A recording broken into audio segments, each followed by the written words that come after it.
Hello hello hello hello অনেক দিন পর আবার একটা বেড়ানোর ভিডিও নিয়ে চলে এসেছি। যদিও এখানে ভিডিও কম, স্টিল ফটোই বেশি রয়েছে। আসলে আমরা দিল্লি থেকে একদিনের জন্য, মানে একদিন নয়, এক রাত 2 দিনের জন্য গিয়েছিলাম মেকলাটগঞ্জ ধর্মশালা ট্রিপে। আর সে মানে বাসটা আমাদের এত লেট ছিল, এত ডিলে করেছিল, একদম এনার্জি ছিল না ভিডিও করার মতন। যাই হোক, আমরা হোটেলে পৌঁছে একটু রেস্ট নিই। দেখো, চলে এসেছিলাম আমরা এখানকার মেন অ্যাট্রাকশান দালাই লামা টেম্পেলে, যেটা দালাই লামার রেসিডেন্টও। তো এই টেম্পেলে যাব, আর এই মানে চার্ম লাকি হুইলগুলি ঘোরাবো না তা তো হয় না। সবাই যখন ঘোরাচ্ছিল তখন আমারও ইচ্ছে হয়েছিল, তো আমিও কিন্তু এই হুইলটা ঘুরিয়েছিলাম। জানি না, অনেকেই বলে এই হুইলটা ঘুরিয়ে যদি কিছু তুমি উইশ করো, কিছু ভগবানের কাছে প্রে করো, তাহলে সেই উইশটা ফুলফিল হয়, প্রার্থনাটা আশাটা পূরণ হয়। জানি না, এটা বিশ্বাস, তো সবাই করছিল। বা আমিও যেখানে মনেস্ট্রিতে যাই, কারণ এটা একটা মনেস্ট্রি, তো আমিও যখন কোনো মনেস্ট্রিতে যাই এই লাকি হুইলগুলো থাকলে সেগুলো আমি ঘোরাই, অবশ্যই ঘোরানোর চেষ্টা করি। যেটা আমি নৈনিতালে যখন গিয়েছিলাম, ওখানেও মানে দেরাদুনে একটা মনেস্ট্রিতে গেছিলাম, সেখানেও ঘুরিয়েছিলাম। যাই হোক, এই হুইলটা বাইরে ছিল, এটা ঘুরিয়ে আমরা ভেতরে চলে গেছিলাম। দেখো, যেখানে রয়েছে দ্য গড অফ পিস, মানে বুদ্ধদেব। তো বুদ্ধদেবের সাথে সাথে এখানে কিন্তু অন্যান্য বৌদ্ধ দেবদেবীর মূর্তিও ছিল, যাদেরকে আমি ঠিক, যেনাদেরকে আমি ঠিক জানি না নাম, তাদের আমি জানি না। এখানে যেমন এই গডের মূর্তি রয়েছে, ভগবানের মূর্তি রয়েছে, ইনিও কোনো বুদ্ধিস্ট গডই হবেন। তো এরকম আরও অনেক মূর্তি রয়েছে। মানে এই ঘরে, যে ঘরে বুদ্ধদেবের মূর্তি রয়েছে, সেখানে একটা সাইডে এই দেবদেবীর মূর্তিও ছিল, যেগুলোর ফটো ভিডিও আমি নিয়েছি। এবার এখান থেকে বেরিয়ে যখন আমরা পাশের ঘরে যাই, তো সেখানেও কিন্তু এরকম বিভিন্ন রকমের বুদ্ধিস্ট দেবদেবীর মূর্তি ছিল, যেগুলো তোমরা একটু পরেই কিন্তু দেখতে পাবে। এগুলোর রঙগুলো এত সুন্দর, আমি জানি না, গোল্ডেন কালারের রয়েছে, হয়তো এগুলি গোল্ড প্লেটেড হবে, হতে পারে, আমি ঠিক জানি না এগুলি কি মেটালের মূর্তিগুলি। তো এই দেখো, বলতে বলতে আমরা পাশের ঘরে চলে এসেছি। এখানেও কিন্তু এরকম গোল্ডেন কালারেরই মূর্তি রয়েছে, কি সুন্দর। এই মূর্তিটা কিন্তু একটু মানে ভয়ঙ্কর লাগছিল আমার সামনে থেকে। এরপর বাইরে বেরিয়ে আমি তো পুরো স্পেল বাউন্ড হয়ে গিয়েছিলাম। দেখো কেন বলছি, এই অপরূপ দৃশ্যটা বাইরে থেকে, মানে মন্দিরের, যেটা দালাই লামা টেম্পল, তার চাতাল থেকে আমি এই দৃশ্যটা চারপাশে দেখতে পাচ্ছিলাম, যেটার আমি ভিডিও নিয়েছিলাম, স্টিল ফটো নিয়েছিলাম। এটা হচ্ছে ধওলাধার রেঞ্জ। দূরে পাহাড়ের ওপর একদম সাদা বরফ দেখা যাচ্ছে, সবুজ চারপাশে পাহাড়ে গাছ রয়েছে, আর দূরে দেখা যাচ্ছে পুরো বরফ ঢাকা। আমরা গিয়েছি এই জুন মাসে, তো জুন মাসেও দূরে পাহাড়ে কিন্তু বরফ ছিল, ধওলাধার রেঞ্জ যেটা রয়েছে হিমাচল প্রদেশে। আর এই যে ভ্যালিটা, কাংড়া ভ্যালি, এটা তো খুবই সুন্দর, সবুজ, মানে পুরো ম্যাজিক্যাল ভিউ ছিল। কেন যে ম্যাজিক্যাল ভিউ ছিল বলছি, সেটা একটু পরেই তোমরা বুঝতে পারবে যে ম্যাজিক্যাল বলার কারণটা কী। সবুজ পাহাড়ের ওপরে সাদা পুরো বরফ পড়ে রয়েছে, এরকমই ছিল এখানকার ভিউটা। তো সেখানে একটুখানি চারপাশ থেকে দেখার পর নিজেদের ফটো তো অবশ্যই তুলতে হবে, শুধু তো আর প্রকৃতির ফটো তুললেই হবে না, নিজেদের ফটো একটু তুলতে হবে। তো সেটাই আমরা করেছিলাম, প্রকৃতির সাথে সাথে এরপর আমরা নিজেদেরও কিছু কয়েকটা মানে ফটো তুলে নিয়েছিলাম।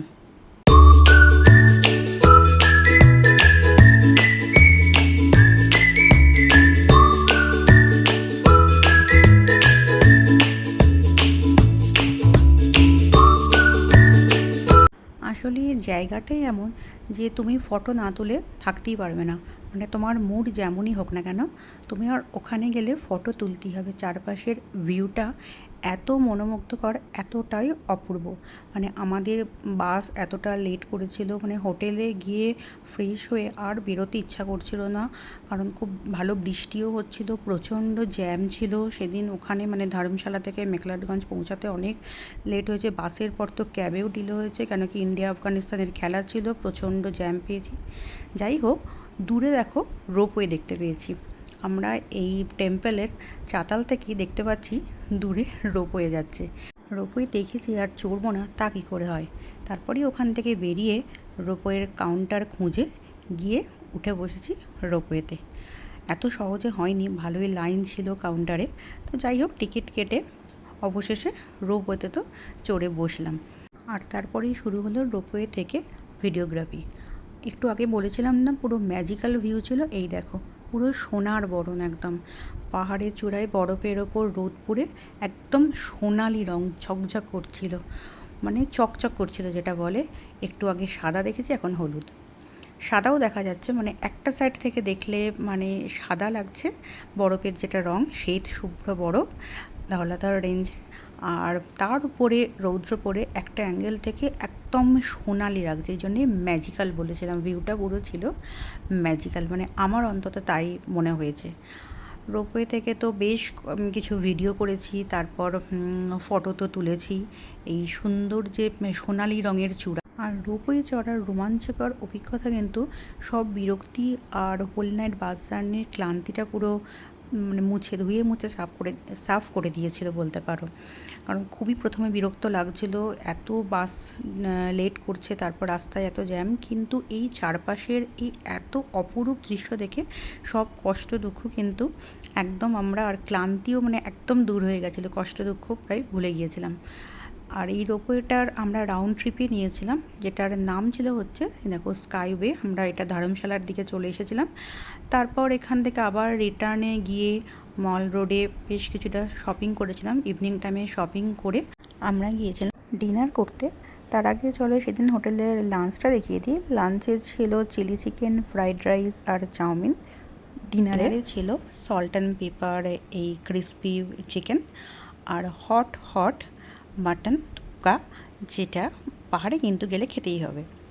তো আমরা পরের দিন সকালবেলা ঘুম থেকে উঠে প্রথমেই গিয়েছিলাম ভাগসুনাগ মন্দির দর্শনে। ভাগসুনাগ টেম্পলে, শিবের মন্দির, যদিও সেখানে কিন্তু ফটো তোলা অ্যালাউড ছিল না, সেজন্য আমরা ফটো নিতে পারিনি। আর মন্দিরের ভেতর দিয়ে রাস্তা ছিল এই ওয়াটারফলে যাওয়ার। এই ওয়াটারফলের নামও কিন্তু ভাগসুনাগ ওয়াটারফল, যেটা মেকলডগঞ্জে যারা গিয়েছো তারা প্রত্যেকেই জানো এই ওয়াটারফলটা কিন্তু খুবই ফেমাস। এটা কাংড়া ভ্যালিতে। দেখো ভ্যালিটা তো ভীষণ সুন্দর, পুরো মনে হচ্ছে একদম সবুজের কার্পেট বেছানো রয়েছে এই ভ্যালিতে। কারণ আমরা যে সময় গিয়েছি জুনে, বৃষ্টিও হচ্ছিল। এটা এখানে যাওয়ার রাস্তা এই ওয়াটারফলে। তো যাই হোক, যেটা বলছিলাম, বৃষ্টি হচ্ছিল বলে প্রচুর গাছ রয়েছে পাহাড়ে। যেমন দূরে বরফও দেখা যাচ্ছিল, তেমনি কিন্তু পাহাড়ে এই ভ্যালিতে কিন্তু প্রচুর সবুজ গাছ রয়েছে, যার জন্য একদম পুরো সবুজ গালিচা পাতা মনে হচ্ছে। প্রচুর মানুষ আবার নিচেও নেমেছিলেন, যেখান দিয়ে ওয়াটারফলটা নদী হয়ে বয়ে যাচ্ছে। পাথরের খাঁজে পা রেখে রেখে অনেক মানুষ নিচে গিয়েছিলেন, যদি আমরা গিয়েছিলাম কিন্তু ওপরে। কিন্তু একদম ওয়াটারফলের টপে আমরা যেতে পারিনি, কারণ এটা ভাগসুনাগ টেম্পল থেকে প্রায় 2 কিলোমিটারের মতন, 2 কিলোমিটার না হলেও 1.5 কিলোমিটার তো হবেই ট্রেক ছিল। সিঁড়ি করা ছিল, কিন্তু সিঁড়ি করা হলেও প্রচুর হাঁটতে হচ্ছিল, বেশ খাড়াই ছিল। আর আগের দিন রাত্রে বৃষ্টি হওয়াতে যে ঠান্ডাটা ছিল, সোয়েটার পরতে হচ্ছিল দেখেছিলে, সেটা একদম উধাও। প্রচণ্ড গরম, হুডি খুলে ফেলেছিলাম। তো এখন দেখো এই অবস্থা। তো আমরা পুরো টপে যাইনি, কিন্তু ওয়াটারফল যখন আছে তখন ফটো তোলা তো মাস্ট। ফটো সেশন ছাড়া কি কোনো ভ্রমণ, কোনো বেড়ানো কি কমপ্লিট হয়? আর বেশিরভাগ জায়গাতেই দেখবে আমারই ফটো রয়েছে। আর আগেই যখন বলে দিয়েছি তোমাদের, যেখানে ভিডিওটা কম ফটোই বেশি, তো সেখানে ফটোটাই আসবে, আর অবভিয়াসলি সেখানে আমার ফটোই বেশি আসবে। তো এখান থেকে আমরা মানে ফটো তুলে একটু মজা করে নিচে থেকে পরবর্তী ডেস্টিনেশনের উদ্দেশ্যে বেরিয়ে পড়েছিলাম। এই দেখো আমরা এখন ফিরছি, মানে যেখানে যত অবধি আমরা পৌঁছেছিলাম ওই অবধিও অনেক মানুষই যাচ্ছিলো ওয়াটারফলে। এরকম সিঁড়ি করা রয়েছে, রাস্তা করা রয়েছে, কিছুটা মাঝে মাঝে ভাঙা রয়েছে, যদিও ওটা অসুবিধে হচ্ছিল না। কিন্তু যেহেতু সাথে লাঠি ছিল না বা কিছু এরকম সাপোর্ট দেওয়ার মতন ছিল না, এরকম রেলিং ধরে যাওয়া আসা করা যায়, কিন্তু রেলিংটাও না বেশ গরম হয়ে গিয়েছিল, মানে হাত দিতে একটু অসুবিধেই হচ্ছিল। এখান থেকে নেমে একটু ঠান্ডা ফ্রুটি খেয়ে আমরা তারপর বেরিয়ে গেছিলাম নেক্সট ডেস্টিনেশন, মানে একটা চার্চের উদ্দেশ্যে। দেখো বলতে বলতেই চার্চে এসেই গেছি, সেন্ট জন চার্চ। যে চার্চটার নাম আমরা আগেই কিছু ভিডিওতে দেখেছিলাম বা অনেকের মুখে শুনেছিলাম। এই জায়গাটা নাকি বেশ গা ছমছমে একটা পরিবেশ। আমার প্রথমে মনে হয়নি সেরকম, কিন্তু আস্তে আস্তে মনে হচ্ছিল হ্যাঁ, একটু যেন শান্তই বেশি। যদিও তখন বেশ কিছু লোকজন ছিল, তাদের কথাবার্তার আওয়াজ হচ্ছিল, কিন্তু এমন একটা ছায়া ঘেরা পরিবেশ না, সেই জন্য হতে পারে যে এখানে মনে হয় একটু যেন গা ছমছমে পরিবেশ। মানে বিশেষত বিকেলের দিকে যদি যাও তখন তো একটু ভয় ভয় লাগতেই পারে, যদিও এর একটা বিশেষ কারণও আছে। আর এই বিশেষ কারণটা হলো এর পিছন দিকটায় রয়েছে সেমেট্রি বা গ্রেভিয়ার্ড যেটাকে বলে, যেখানে খ্রিস্টান মানুষেরা মৃত্যুর পর তাদের মৃতদেহ আর কি কবর দেন যেখানে। তো সেইটাই সিমেট্রিটাই পেছন দিকটা দিয়ে রয়েছে। হতে পারে সে কারণেই বা যে কোনো কারণেই হোক এই জায়গাটা একটু ছায়া ঘেরা, তো ওই জন্য একটু লাল ছমছমে পরিবেশ আছে। ওই যে দেখো দূরে দেখা যাচ্ছে চার্চ। যদিও এটা ভগবানের জায়গা, যীশু খ্রিস্টের জায়গা, এখানে ভয় পাওয়ার কোনো কারণই নেই। ভগবানের জায়গায় আমরা কখনোই ভয় পাই না, সেখানে সবসময় একটা পজিটিভ এনার্জি, পজিটিভিটি থাকে। এই যে এটা হচ্ছে সেই সেন্ট জন চার্চ ম্যাকলাডগঞ্জে, যেটা পাহাড়ের ওপর একদম অনেকটা উঁচুতে রয়েছে। আর খুব সুন্দর, চারপাশে সবুজের মাঝখানে, পাইন গাছের বনের মাঝখানে আর অন্যান্য গাছের মধ্যে চার্চটা রয়েছে। জায়গাটা তো ভীষণ সুন্দর। তো চার্চেও একটুখানি আমরা সময় কাটিয়ে একটু প্রে করে ভগবানের কাছে, যীশু খ্রিস্টের কাছে, ভেতরে মোবাইল অ্যালাউড ছিল না। আমরা আবার পাহাড়ি পথ ধরে চলে যাই আমাদের নেক্সট ডেস্টিনেশন নদ্দি ভিউ পয়েন্ট। এই যে নদ্দি ভিউ পয়েন্ট, এখানে খুব সুন্দর একটা জায়গা করা আছে যেখান থেকে চারপাশের ভিউ দেখা যায়। যদিও আমার মনে হয় যে পাহাড়ি রাস্তা দিয়ে আসছিলাম সেখানে গাড়ি দাঁড় করিয়ে যে কোনো জায়গা থেকেই তুমি যদি চারপাশে তাকাও, কিছু না কিছু ভিউ তো পাবি। পাহাড়ের এটাই বৈশিষ্ট্য যে কোনো একটা বাঁকে যদি গাড়ি দাঁড় করানো হয়, সেখান থেকেই চারপাশের মানে একদম মনোমুগ্ধকর অপরূপ মানে দৃশ্য দেখাই যায়। এটাই আর কি পাহাড়ের ম্যাজিক। তো আমার পাহাড় ভীষণ ভালোও লাগে, যদিও সমুদ্র ভালো লাগে, কিন্তু পাহাড়ও ভীষণ ভালো লাগে। দুটোর দুরকম চার্ম আছে। তো সেখান থেকে আমরা একটু কফি, কেক খেয়েছিলাম। কেকের ছবিটা নেওয়া হয়নি। কফি আর কেক খেয়ে নেক্সট ডেস্টিনেশানে চলে গেছিলাম।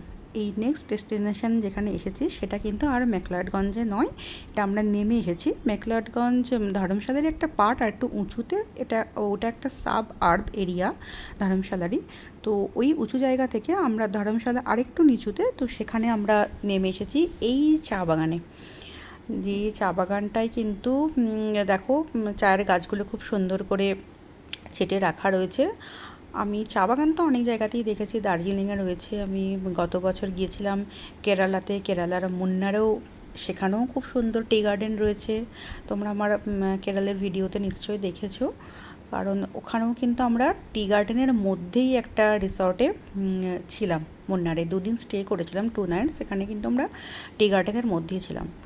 যাই হোক, এক এক জায়গার তো এক রকম সৌন্দর্য। তো এই ধর্মশালার টি গার্ডেনে আপাতত এসে পৌঁছেছি। চারিদিকে সবুজ পাহাড়, সবুজ গাছ। টি গার্ডেনের মধ্যে তো গাছ অবশ্যই থাকে ছায়ার জন্য, সেরকম গাছ, নীল আকাশ, তার মধ্যে সাদা মেঘ। এরকম একটা জায়গাতে আসবো আর ফটো তুলবো না, সেটা কি সম্ভব? সেটা তো একদমই সম্ভব না। কারণ বেড়াতে গেলে, বেড়াতে যাওয়ার উদ্দেশ্যটাই হচ্ছে সেখানকার মেমোরিগুলোকে ক্যাপচার করে রাখা। আর তার জন্য ফটো ছাড়া আর কী বা হতে পারে? ফটোটা একমাত্র অপশান যেখানে তুমি বেড়াতে যাওয়ার সেই মেমোরিটাকে, সেই সময়টাকে, স্মৃতিটাকে ক্যাপচার করে রাখতে পারো। তো আমরাও সেরকম এই মেঘ পাহাড়ে ঘেরা চা বাগানে দাঁড়িয়ে বেশ কিছু ফটো কিন্তু তুলে নিয়েছিলাম। তো দেখতে থাকো এখন পরবর্তীতে আমরা কেমন কেমন পোজ দিয়ে ফটো তুলেছিলাম।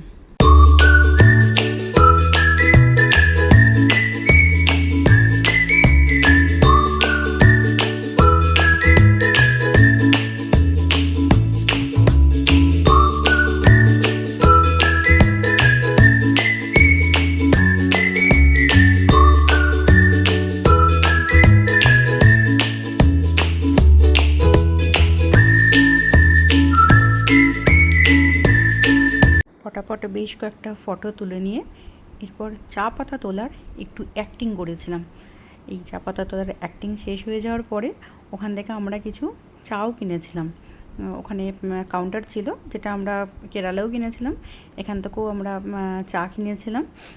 আর একটা ড্রিঙ্ক ছিল নন অ্যালকোহলিক, কম্বুচা এটার নাম ছিল। আমি এটা চুজ করেছিলাম। এটা খেয়ে চলে গেছিলাম ওয়্যার মেমোরিয়ালে। দেখো, যে কোনো ওয়্যার মেমোরিয়ালে গেলেই কিন্তু মনটা একটু ভারাক্রান্ত তো হয়ই, কারণ সেখানে নাম লেখা থাকে আমাদের দেশের বিভিন্ন যুদ্ধক্ষেত্রে হওয়া শহীদদের নাম থাকে, এখানেও ছিল। তো যাই হোক, ওয়্যার মেমোরিয়ালে গিয়েও বেশ কিছু ফটো নিয়েছিলাম, কারণ মন খারাপ করে আমরা যদিও কিছু করতে পারবো না, শহীদদের প্রতি শুধু আমরা শ্রদ্ধাই জানাতে পারি, এছাড়া আমরা কিছুই করতে পারি না। সে কারণেই আমরা এখানে কিছুটা সময় কাটিয়ে বেশ কয়েকটা ফটো তুলে নিয়ে আমরা সেখান থেকে গিয়েছিলাম নেক্সট ডেস্টিনেশন, যেটা আমাদের ছিল ধরমশালা স্টেডিয়াম। কিন্তু সেখানে গিয়ে আমাদের খুব একটা লাভ হয়নি, গেটে এন্ট্রি করতে দিচ্ছিলেন না, কারণ আগের দিনই ইন্ডিয়া আফগানিস্তানের ম্যাচ হয়েছিল, সেই জন্যই দেখো গেটের বাইরে থেকেই আমরা, স্টেডিয়ামের বাইরে থেকেই আর কি, স্টেডিয়ামের সামনের ফটো তুলে ওখান থেকে আমরা পৌঁছে গিয়েছিলাম আমাদের লাস্ট ডেস্টিনেশন, মানে ম্যাক্সিমাস মলে, যেখানে আমাদের এই ক্যাব ড্রপ করে দিয়েছিল। আর ওখান থেকে আমাদের রাতের বাস ধরার জন্য আমরা ওখানে আমাদের লাগেজ জমা করে দিয়েছিলাম রাত 9টার সময়। এরপর আমাদের দিল্লি ফেরার বাস ছিল, সেই জন্য ওই মলেই একটু আমরা ওয়েট করেছিলাম। চলো, এখানেই আমার এই ভ্রমণের গল্প শেষ হলো। আবার দেখা হবে পরবর্তী ব্লগে। টাটা।